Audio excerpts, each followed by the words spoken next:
Moorlands Radio Sport, in association with Leek Building Society. They made it a really tough game, and we knew it was going to be a tough game because I've watched 3 of their games this week.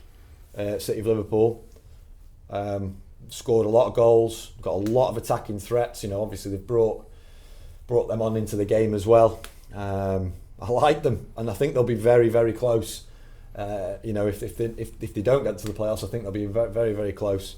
So to come through that game with a 1-0 is absolutely massive. I think it's the first time we've won a game this season where we haven't deserved to necessarily win the game on the quality of chances created, and we never got into our free flowing best. And obviously the goal itself is just a moment of genius, isn't it, from someone who's just in arguably the best form of his life right now. He's taken on 5 players, got in the box and won a penalty, and then converted it as well, which is interesting because he never used to be a penalty taker. Yeah, and he takes them so well, doesn't he? Yeah, he has done up to this point. So yeah, absolutely delighted to have him on our side. I'm sure anyone else, in the league and probably the league above, and it would certainly like him in their side. He's been absolutely unbelievable for us, and not only that, it's what he brings to the team in terms of how he looks after the football when it comes into him, and his work ethic, and that has been unbelievable. So I'm chuffed to bits that Rob deserves the credit for winning us the game today. And obviously the other thing I will add is that maybe in the past, from the outside, people might have said about Leek, teams of maybe having a soft underbelly. We've certainly showed we haven't got a soft underbelly. We showed a real resilience, a desire to defend our goal. They looked after one another when they needed to, and by hook or by crook, we managed to keep it out of our net. Yeah, I mean, at times you were skin of teeth job, wasn't it, really, how you defended. I mean, you defended really well, but they were closing you down first half. Do you think they ran out a bit of steam towards the end? I think at the end of the game, they obviously had forward players on the bench. They had a lot of options to bring into the game. And I think that they ended up going, obviously, route one at the end of the game naturally because of how many attacking players they had on the pitch.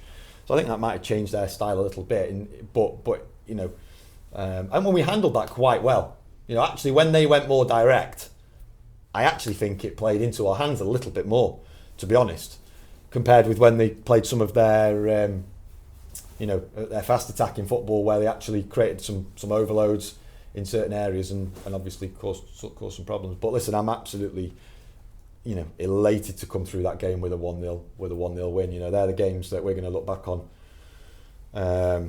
hopefully at the end and go, do you remember that game when we managed to get over the line? So it was huge. And how City of Liverpool must wish they got a penalty taker like Rob Stevenson, because their penalty taker wasn't on the pitch today. No, and again we got away with one there, and it's a learning one for Fenton. The 9's very, very clever. He's very clever. He's talking to the referee all game. He's appealing for absolutely everything.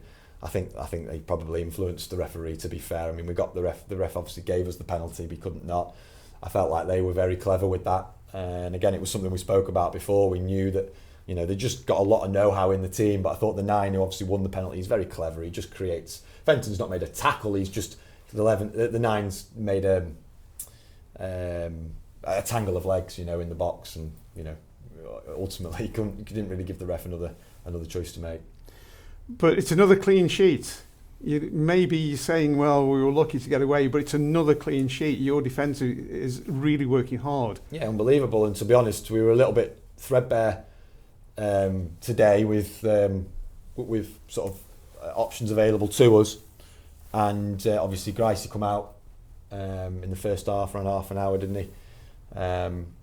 So obviously we've got to assess that one, see how he settles down. There's a couple of others in the group who are feeling things at the moment, and obviously Trickett isn't available for selection right now. Groke's still not quite right. We could use Groke if we needed to, but and got close today, but felt that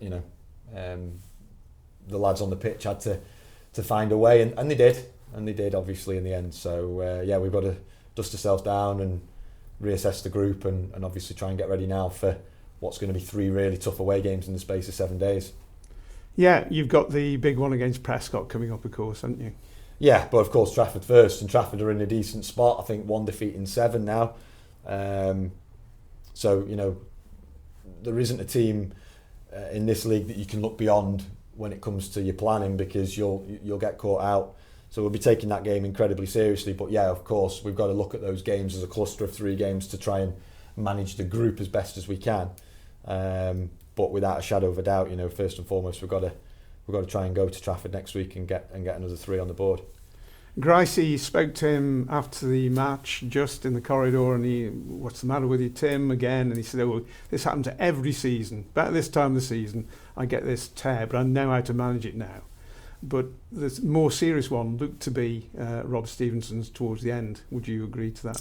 Yeah, and again, listen, until we assess him over the next couple of days, you know, he'll still be very acute now, so it's very hard to make an assessment right now on what the severity of the injury would be. But we can only make that call once he's settled down, and obviously Gilly will be in contact with Rob, and come Tuesday we'll probably have a bit more of an idea on it. So hopefully it's nothing too serious, and maybe it was I suppose the best case scenario would be that it's spasmed, it's cramped, you know, or tightened rather than anything more serious than that. But certainly something that we'll have to look at.